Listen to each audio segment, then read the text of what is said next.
What are chemical peels? Hi everyone, I am Dr. Pooja Avashne and today we are going to talk about chemical peels.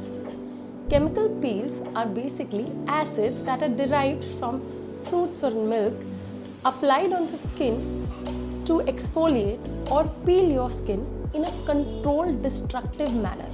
आसान भाषा में chemical peels acids होते हैं जो हम आपकी स्किन पे अप्लाई करते हैं ताकि वो आपकी स्किन पे पेनिट्रेट करके आपकी स्किन को कंट्रोल्ड मैनर में डिस्ट्रॉय कर सके और न्यू स्किन ला सके उस जगह। आइए बात करते हैं केमिकल पील्स कैसे वर्क करती है। देखिए, स्किन दो तरीके की मेजर लेयर्स में डिवाइडेड होती है। इसकी ऊपरी लेयर को हम एपिडर्मिस कहते हैं और उसकी नीचे की लेयर को हम डर्मिस कहते हैं। एपिडर्मिस अपने आप में 4 सेल लेयर्स कंटेन करती है, ऊपर से नीचे तक स्ट्रेटम कॉर्नियम, फिर stratum granulosum, then stratum spinosum and then stratum basale. Now what happens, जब भी ये सेल्स जो होते हैं हमारे एपिडर्मिस के, ये एक दूसरे से कनेक्टेड होते हैं by a lot of adhesion molecules, जैसे कि डेस्मोग्लिन्स। आप मान लीजिए 10 लोग खड़े हैं और सब ने एक दूसरे का हाथ पकड़ा हुआ है और ये हाथ एक बहुत ही स्ट्रॉन्ग कनेक्ट होता है। इस तरीके से हमारी स्किन की ऊपरी सतह बनती है। नाउ हमारा स्किन का जो पीएच होता है नॉर्मली वो 5.5 होता है, पर केमिकल पील्स क्या करती है, हम केमिकल पील्स अप्लाई करते हैं तो केमिकल पील्स के अंदर जो एसिड्स होते हैं वो स्किन के पीएच की एसिडिटी लेवल्स को रेस करके 3.8 तक ले आते हैं। इस वजह से आपस में जो लोग मैंने बताया उन्होंने अपना हाथ पकड़ा होता है, ऐसे हमारे सेल्स होते हैं। इस एसिड कंटेंट की इंक्रीज की वजह से वो हाथ जो है वो कमज़ोर हो जाते हैं, यानी कि जो सेल एडहेशंस होते हैं वो ब्रेक हो जाते हैं और सेल्स लूजन अप हो जाते हैं और ब्रेक करने लगते हैं। इस वजह से आपकी स्किन जो है एक्सफोलिएट करती है एंड फॉल करने लगती है। इसे ही आप पील के फॉर्म में देखते हैं। सो जैसे ही ये स्ट्रॉन्ग केमिकल बॉन्ड्स जो होते हैं वो ब्रेक होते हैं, हमारी अनहेल्दी स्किन एक्सफोलिएट होकर शेड हो जाती है और न्यू हेल्दी स्किन रिवील होती है। How are chemical peels classified?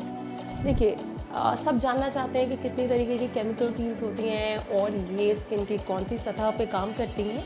तो डेफिनेटली इसके लिए हमारे पास स्टैंडर्ड क्लासिफिकेशंस अवेलेबल होती हैं। Chemical peels are divided according to the depth of penetration. So majorly chemical peels are divided into the very superficial, then medium deep peels and deep peels. अगर ये सिर्फ penetrate करके necrosis करती है stratum corneum का, then it's known as the very superficial. When it penetrates between the layers of stratum granulosum to stratum basale, then it's known as the superficial peel. वहीं अगर medium peels की बात करें तो जो medium depth peels होती है उनका penetration epidermis और dermis के papillary dermis तक होता है। And deep peels go throughout from the top towards the reticular dermis. वहीं जो peeling agents होते हैं उन्हें हम majorly 2 forms में divide कर देते हैं, that is the alpha hydroxy acids and the beta hydroxy acids, जिनके आप काफ़ी advertisements देख रहे होंगे आजकल। So alpha hydroxy acids कौन कौन से होते हैं? ये होते हैं आपके glycolic acid, lactic acid, malic acid, mandelic acids। And beta hydroxy acids majorly contain करता है आपका सैलिसिलिक एसिड। इसके अलावा हम फिनॉल पील्स देखते हैं, जेस्नर्स पील देखते हैं, टीसीए पील देखते हैं, रिसोर्सिनॉल पील्स देखते हैं, रेटिनॉल पील्स देखते हैं, मैनी मोर। अगर हम बात करें majorly alpha hydroxy acid peels के बारे में तो ये डिराइव्ड होती हैं फ्रूट्स एंड मिल्क एक्सट्रैक्ट से। आइए जानते हैं आप केमिकल पील्स कहाँ यूज़ कर सकते हैं। केमिकल पील्स मेजरली यूज़ करते हैं हम जैसे कि पिगमेंटरी डिसऑर्डर्स हुए जहाँ आप बहुत ज़्यादा कालापन देख सकते हैं, जैसे कि झाइयाँ हो गई या फिर फोटो डैमेज स्किन हो गई, आपके तिल हो गए चेहरे पे जैसे freckles, लेंटिजन्स and affiliates, and definitely और भी कोई स्किन डिसऑर्डर्स जहाँ पिगमेंटेशन होती है, हम ट्राई करते हैं कि केमिकल पील से उसकी विजुअलनेस को इम्प्रूव कर सकें। अदर केसेस जब हम केमिकल पील्स को यूज़ करते हैं वो होते हैं जैसे एक्ने हो गया, रोजेशिया हो गया। ऑल्सो इन केसेस जहाँ पे जो स्किन है उनका टेक्सचर थोड़ा रफ है, places like seborrheic keratosis, actinic keratosis, इनमें भी हम केमिकल पील्स का यूज़ कर सकते हैं। फाइन रिंकलिंग में केमिकल पील्स साबित हुए हैं कि इन्होंने इम्प्रूवमेंट लाया है।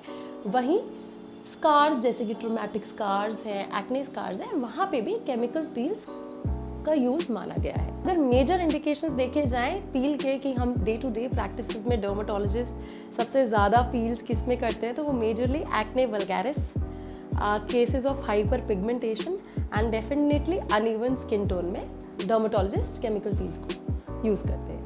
आइए जानते हैं हम केमिकल पील्स कब नहीं करते हैं। जिस भी साइट को हम केमिकल पील से ट्रीट कर रहे हैं वो इन्फेक्शन प्रोन या फिर इन्फेक्टेड नहीं होनी चाहिए, जैसे कि बैक्टीरियल इन्फेक्शन, फंगल इन्फेक्शन या कोई वायरल इन्फेक्शन हो रहा हो उस जगह पे।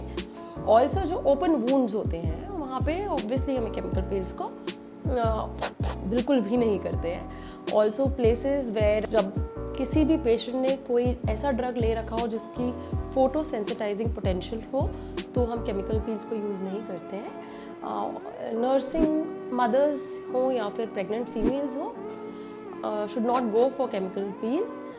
Definitely patients who are uncooperative या फिर आपकी बहुत unrealistic expectations है chemical peel से, तो आपको अपने dermatologist के साथ बैठ के उसके pros, cons और benefits के बारे में जानना चाहिए। बहुत बार dermatologist से क्वेश्चन पूछा जाता है कि क्या सारी की सारी स्किन टाइप्स जो हैं वो केमिकल पील्स करा सकती हैं। देखिए definitely all skin types can go for chemical peels until and unless contraindicated, but अगर डार्कर पेशेंट्स हैं तो उन्हें अपने डर्माटोलॉजिस्ट से कंसल्ट करना चाहिए so that they do not turn up in hyper pigmentation.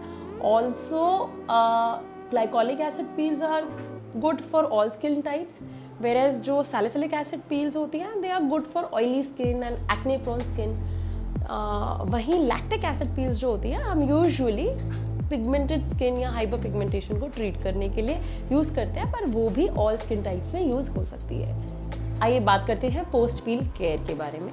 तो डाउन टाइम डिपेंड करता है आपके स्ट्रेंथ ऑफ पील के ऊपर। अगर सुपरफिशियल पील्स हैं तो बेसिकली 1 वीक एंड अगर डीप पील्स हैं तो 1 to 2 वीक्स में आपका जो एरिदीमा है या माइल्ड पिगमेंटेशन हुई है, माइल्ड बर्न हो गया है peel one, they will all settle down in a week or 2. So you do not have to worry about them, but definitely if it increases, every time consult your dermatologist. आइए बात करते हैं precautions. तो precautions क्या रखने हैं हमें? Precautions, immediate precautions में आपको मॉइस्चराइज रखना है स्किन को, सनस्क्रीन लगाना है और हैवी एक्सरसाइजेज जो कि आपकी स्वेट को इंक्रीज कर सकती हैं उससे आपको अपने केमिकली ट्रीटेड एरिया को बचाना है। लॉन्गर टर्म्स में definitely moisturiser and sunscreen minimum SPF 30 keep reapplying between 2 to 3 hours, especially between 10 AM to 4 PM.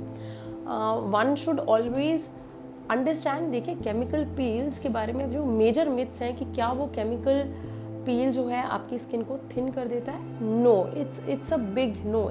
Instead it was seen that chemical peel के बाद स्किन जो है हेल्दी एक्टिवली ग्रो करती है और आपकी स्किन जो है काफ़ी इम्प्रूव करती है। इवन कोलेजन बूस्ट देखा गया है during when we saw the skin under microscopes how it got results from chemical peel. So definitely it doesn't thin your skin, and so wishing you a smooth, supple, tighter, firmer skin with chemical peels. Thank you.